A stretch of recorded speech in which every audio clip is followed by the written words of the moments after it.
నిన్న మొన్న మాట ఇచ్చిన 15 ఆగస్టు లోపల తప్పకుండా 2 లక్షల రూపాయల రైతు రుణమాఫీ చేసే బాధ్యత నాది.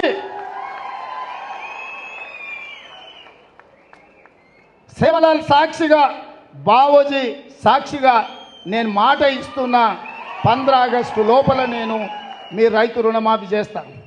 హరీష్ రావు అంటున్నాడు నిన్న, చేయకపోతే రాజీనామా చేస్తావా అని. నేను హరీష్ రావుకు సూటిగా కేసీఆర్ సవాలు విసురుతున్నా, 15 ఆగస్టు లోపల రుణమాఫీ నేను చేస్తా. నేను రుణమాఫీ చేస్తే నీ పార్టీ నువ్వు రద్దు చేసుకుంటావా? సవాల్ను స్వీకరించు. 15 ఆగస్టు లోపల 2 లక్షల రుణమాఫీ చేసి చూపిస్తా.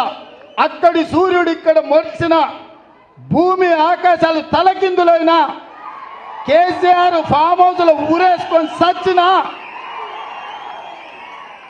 15 ఆగస్టు లోపల రైతులకు 2 లక్షల రుణమాఫీ చేస్తా. చేసిన మరుక్షణమే నీ పార్టీని నువ్వు రద్దు చేసుకుంటావా? నా సవాల్ను స్వీకరించు హరీష్ రావు. పోయి నీ మామని అడుగు.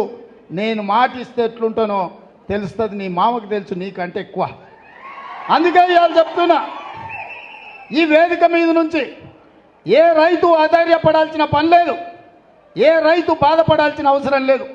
నేను బ్యాంకు వాళ్ళకు కూడా చెప్తున్నా, రైతులకు నోటీసులు ఇస్తున్నట్ట డిసిసిబి బ్యాంకు వాళ్ళు, ఎవరు మీరు అట్లాంటి అతిగా వ్యవహరించొద్దు. మిర్చితో సహా, అనా పైసతో సహా మీ పైసల్ని 15 ఆగస్టు లోపల తెలంగాణ ప్రభుత్వం చెల్లిస్తుంది. మీరు రైతులను ఎవరినైనా ఇబ్బంది పెట్టే కార్యక్రమం చేస్తే ఈ ప్రభుత్వం చూస్తూ ఊరుకోదని చెప్పి బ్యాంకు అధికారులకు, కోఆపరేటివ్ బ్యాంకు అధికారులకు కూడా నేను స్పష్టంగా విన్నవిస్తున్నా.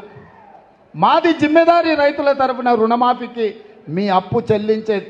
15 ఆగస్టు లోపల నీకు అప్పు కడతాం. మా రైతుల పాస్ పుస్తకాలు విముక్తి చేసి ఇంటింటికి వాళ్ళ దగ్గరికి పంపించే బాధ్యత మా ప్రభుత్వం తీసుకుంటుంది.